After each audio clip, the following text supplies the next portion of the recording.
is up, y'all? In today's video, I'm going to be showing you how to make this DIY FPV racing gate for only $2.50. So without further ado, let's check it out. Here it is, everything that you're going to be needing for this build. The first thing that you're going to be needing is some of these pool noodles. I got these pool noodles from a Dollar Tree store, as you can see here. I just picked up a few of those, pack of 6. And then the next thing you're going to be needing is a 10-foot, 3/4 inch PVC pipe. I got the thinnest material, that way it's the easiest to bend. You're also going to need 2 little 6-inch sections, or longer depending on how big you want your race gate sticking out of the ground, of 1-inch pipe. That way this race gate can fit into these holes, and you put these in the ground. You can see they're kind of a little bit dirty. You're also going to need some duct tape to protect this pool noodles from getting cut up by the propellers if you hit it.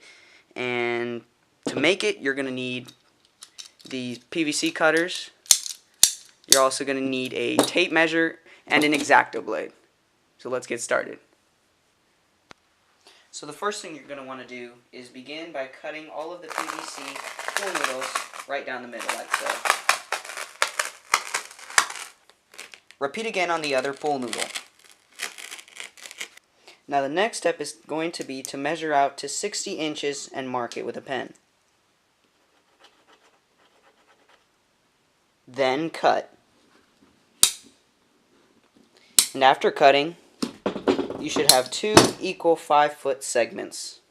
So now that you have your pool noodles and PVC cut to the size that you want it, now slip the PVC pipe into the pool noodles like so. By doing so, the pool noodle will wrap almost all the way around the PVC pipe, protecting it from the propellers of the drone. Now we are almost complete. The last step is to apply the duct tape around this entire pipe. Begin here and wrap it all the way around to the very other end, and then stop. Afterwards, you should end up with 2 completely finished arches.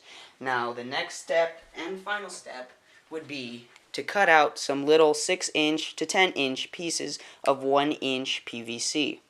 Now, this is what you use to put into the ground, as you can see by some of the dirt, and put your hoop into these holes here. So the first step is to put the pegs in the ground 3 feet apart like so. And then your racing hoop should slide right in like so. And just like that, you're ready to race your drone.